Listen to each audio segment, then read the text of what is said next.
Welcome to Chandra TV. బడిబాట కార్యక్రమంలో భాగంగా దివ్యాంగులను గుర్తించడానికి ప్రత్యేక శిబిరం ఏర్పాటు చేస్తున్నట్లు Sneha society for rural reconstruction సంస్థ కార్యదర్శి సిద్దయ్య తెలిపారు.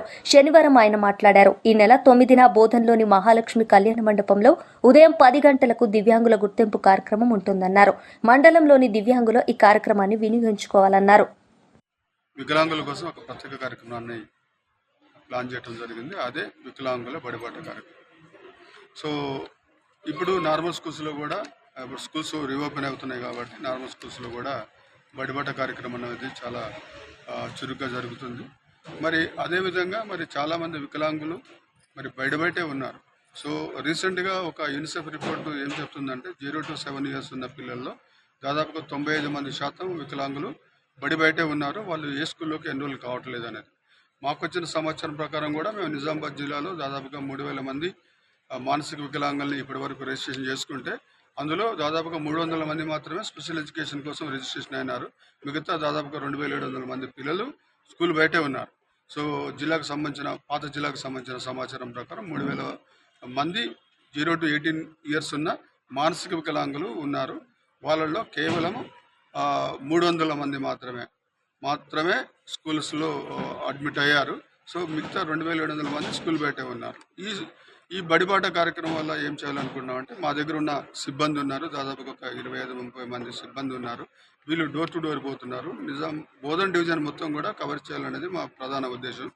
సో ఎవరైతే వికలాంగులను గుర్తిస్తామో వాళ్ళకి 5 రకాలైన సేవలు మా ద్వారా అందిస్తానికి ప్రయత్నం చేస్తాం. ఒకటి ప్రధానంగా స్కూల్స్లో చేర్పించడం. రెండోది వాళ్ళకి కావాల్సిన సహాయ పరికరాలు. ఎందుకంటే ఒక పిల్లవాడు స్కూల్కి పోవాలంటే అవసరమైన సహాయ ఉపకరణాలు అనేది చాలా ముఖ్యం కాబట్టి సహాయ పరికరాలు అందించడం జరుగుతుంది. అదేవిధంగా చాలామందికి పెన్షన్స్ లేవు. సో సదరం ఉంది, అన్నీ ఉన్నప్పటికీ పెన్షన్ లేదు. దానికి గవర్నమెంట్కి మేము రిప్రజెంట్ చేస్తాము. సో అదేవిధంగా మరి చాలామందికి ఫిజియోథెరపీ, స్పీచ్ థెరపీ ఇలాంటి సర్వీసెస్ కూడా అవసరం ఉంటాయి కాబట్టి ఈ సేవలు కూడా పిల్లలకు ఉచితంగా అందిస్తానికి ప్రయత్నం చేస్తాము. ఈ సేవలన్నీ ఉచితంగానే వాళ్ళకి అందించడం జరుగుతుంది. సో చాలామంది పిల్లలు బయట ఉన్నారు. మరి ఎందుకు ఉన్నారు అంటే మేము నేర్చుకున్నది అంటే మేము అర్థం చేసుకున్నది ఏంటంటే మానసిక వికలాంగుల పట్ల, అందుల పట్ల వాళ్ళ తల్లిదండ్రులు ఒక చిన్న చూపు ఉంది. సమాజంలో కూడా ఒక చిన్న చూపు ఉంది. సో ఒక పిల్లవాడిని ఒక తల్లి స్కూల్లో చేర్పించాలంటే పక్క వాళ్ళు చెప్తారు పిచ్చివాడు నార్మల్ పిల్లలంత స్పీడ్గా నేర్చుకోపోయినా కానీ వాడు 6th standard వరకు నేర్చుకోవడానికి అవకాశం ఉంది. రీడింగ్, రైటింగ్, ఆర్థమెటిక్ ఇవన్నీ కూడా వాడు నేర్చుకోగలుగుతాడు. కలర్ కాన్సెప్ట్ కానీ, టైం కాన్సెప్ట్ కానీ. అదేవిధంగా మరి ఈ పిల్లలు చాలామంది extra curricular activities like yoga కానివ్వండి, మ్యూజిక్ కానివ్వండి, డ్యాన్స్ కానివ్వండి, ఆటల పోటీలు కానివ్వండి, మా వాళ్ళు నేషనల్ లెవెల్లో గోల్డ్ మెడల్స్ కొట్టిన మానసిక వికలాంగులు కూడా మా దగ్గర ఉన్నారు. సో పిల్లల్ని చదివిస్తే పిల్లల్ని ఇంట్లోంచి బయటకు తీసుకొస్తేనే వాళ్ళ అభివృద్ధి ఉంటుంది కాబట్టి నేను ప్రతి ఒక్క పేరెంట్ని కోరేది ఏంటంటే పిల్లల్ని బయటికి తీసుకురండి, వాళ్ళని స్కూల్స్లో చేర్పించండి.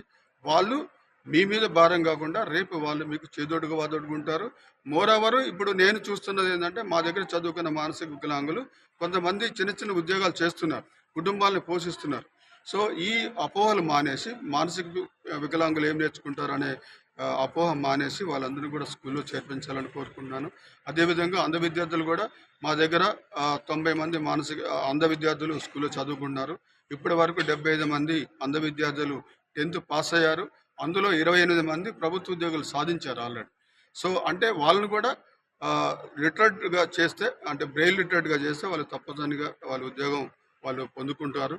కాబట్టి మేము ఏం కోరుతున్నామంటే పేరెంట్స్ని, అందుల్ని ముఖ్యంగా మీ ఇంట్లో ఒక అంధ విద్యార్థి ఉన్నాడంటే మీ ఇంట్లో ఒక ఉద్యోగం ఉన్నట్టే కాబట్టి మీరు ఇంట్లో పెట్టుకుంటే ఆ పిల్లవాడు జీవితాన్ని మీరు నష్టపరిచినట్టే.